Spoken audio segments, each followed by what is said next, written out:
മുൻ മുഖ്യമന്ത്രിമാരുടെ മക്കൾ ബി.ജെ.പിയിലേക്ക് വരും എന്ന് ചേച്ചി അന്നൊരു പരാമർശം നടത്തിയിരുന്നു. ഉമ്മൻചാണ്ടിയുടെ ഭാര്യ മറിയമ്മൻ അടക്കം അതിന് മറുപടി ഒന്നും, പിന്നെ അവർ തന്നെ പ്രചരണത്തിന് ഇറങ്ങുന്ന ഒരു സാഹചര്യമുണ്ട്. ഇപ്പോഴും അത് തന്നെയാണ് ആവർത്തിക്കുന്നത്.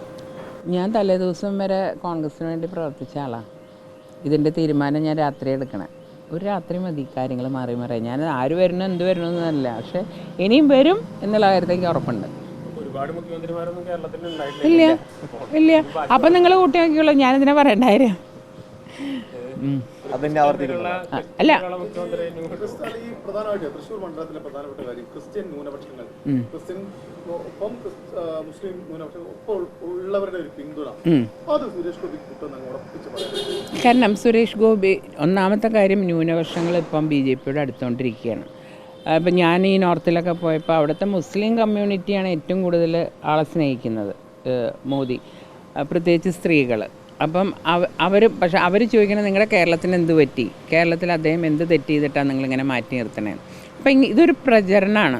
അതായത് ഈ മറ്റേ ഇവർ വർഗീയവാദികളാണ്, അല്ലെങ്കിൽ അങ്ങനെയാണെങ്കിൽ ഈ അബ്ദുള്ള കുട്ടിയും ആൻ്റണിയൊന്നും വരില്ലല്ലോ, അനിൽ ആൻ്റണിയൊന്നും.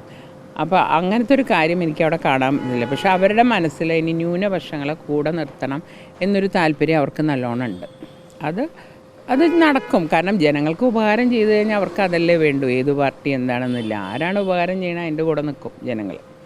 ഇതിലെ ഇപ്പൊ കേരള സ്റ്റോറി എന്ന് പറയുന്നൊരു സിനിമ കേരളത്തിൽ ലവ് ജിഹാദ് ഉണ്ടോ? ആ സിനിമയിൽ പറയുന്ന യാഥാർത്ഥ്യമാണോ? സഭകളൊക്കെ ലവ് ജിഹാദ് ഉണ്ടെന്ന് വെച്ചാൽ ഈ പറയണ അത്ര ഇതായിട്ടൊന്നുമില്ല. കാരണം എൻ്റെ ഒന്ന് രണ്ട് സുഹൃത്തുക്കളൊക്കെ മക്കൾക്ക് ഇങ്ങനെ പറ്റിയിട്ട് അവർ വന്ന് സങ്കടം ഞങ്ങളുടെ അടുത്ത് പറഞ്ഞ് കരഞ്ഞിട്ടുണ്ട്.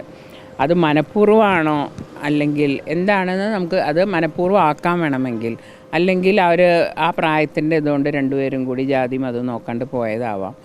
അങ്ങനെ ഒരു ലവ് ജിഹാദായിട്ട് ഉണ്ടെന്ന് എനിക്കൊരു കൺഫർമേഷൻ ഇല്ല. പക്ഷെ നടക്കുന്നുണ്ടെന്നാണ് പലരും പറയണത്. കാരണം പല അച്ഛനമ്മമാരും വന്നിട്ട് എൻ്റെ അടുത്ത് പറഞ്ഞത് ഉണ്ട്, ഞങ്ങളുടെ മകളെ ബ്രെയിൻ വാഷ് ചെയ്തു, തിരിച്ച് ഇതാക്കി എന്നൊക്കെ പറഞ്ഞ് സങ്കടങ്ങൾ പറയാറുണ്ട്. അപ്പം അത് ശരിക്കും പറയണ അതിൻ്റെ പേരിൽ ഒരു അന്വേഷണം നടത്തേണ്ടതാണ്, ഇത് ശരിയാണോ തെറ്റാണോ എന്നുള്ളത്.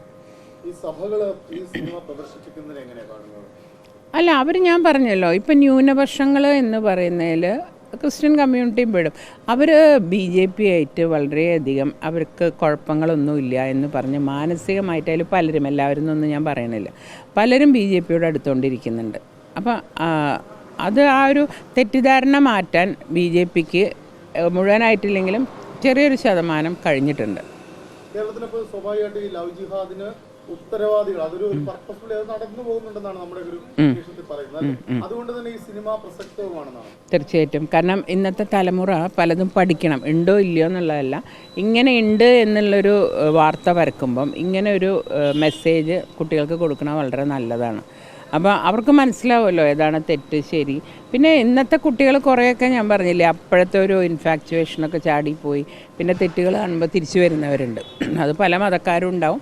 കൂടുതലും നടക്കുന്നത് ഈ മുസ്ലിം ക്രിസ്ത്യൻ വിവാഹങ്ങളാണെന്നാണ് ഞാൻ കണ്ടത്. അത് എങ്ങനെ വേണമെങ്കിൽ നമുക്ക് വ്യാഖ്യാനിക്കാം.